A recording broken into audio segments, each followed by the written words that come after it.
केतन अग्रवालच्या मृत्यूची सर्वात आधी माहिती मिळाली ती शिवदुर्गा रेस्क्यू टीमला। तात्काळ या टीमच्या सदस्यांनी रेस्क्यू करणाऱ्यांसाठी लागणारं सगळं साहित्य जमा केलं आणि आवश्यक ते सगळं साहित्य घेत लोहगडाच्या जंगलामध्ये शोध मोहीम सुरू केली। ग्रामस्थ आणि रेस्क्यूची टीम यांनी जवळपास 350 फुटावरून पडलेल्या केतन अग्रवाल याचा मृतदेह शोधून काढला आणि पोलिसांच्या स्वाधीन केला।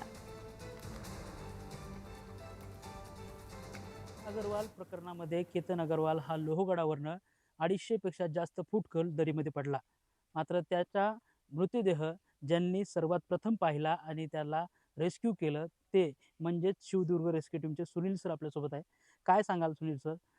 सर्वात प्रथम आपण पाहिलेलं आहे त्याला, नक्की कशी अवस्था होती, कुठे कुठे जखमा होत्या, कुठे कुठे लागलं होतं, काय सांगाल? लोहगडावरून पडलेला केतन अगरवालला डायरेक्टली डोक्यावरच त्याचा फॉल झालेला होता।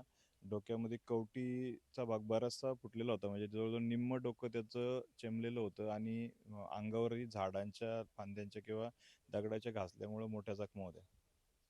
नक्की मग आपल्याला कधी कळालं होतं की खाली पडलेला आहे किंवा रेस्क्यू करायला जायचंय? कॉल किती वाजता पोलिसांकडून आला होता आपल्याला? अ, ग्रामीण पोलीस स्टेशनचे पोलीस निरीक्षक साहेब दिनेश तायडे साहेबांचा फोन होता 10:30 वाजता आणि 10:30 वाजताच आम्हाला समजलं की असं झालेली घटना, लोहगडावरून एक मुलगा पडलेला आहे आणि आम्ही 11:15च्या सुमाराला आमची टीम घेऊन लोहगडाच्या दिशेला आम्ही रवाना झालो। आपण ज्यावेळेस प्रथमदर्शी पाहिलं त्यावेळेस हा पडलेला आहे का याला ढकललंय, या गोष्टी काही कळल्या का आपल्याला? नाही, तसं आपण सांगू शकत नाही की त्याला पडलेलं आहे किंवा आम्ही ह्या गोष्टीला हे करू शकत नाही की आपण पडलाय किंवा ढकललाय, घातपात आहे किंवा अपघात आहे।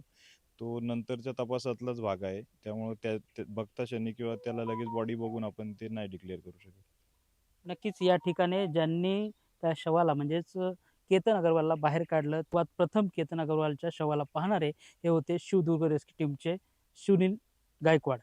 पुढारी न्यूजसाठी मी सागर शिंदे, लोणावळा।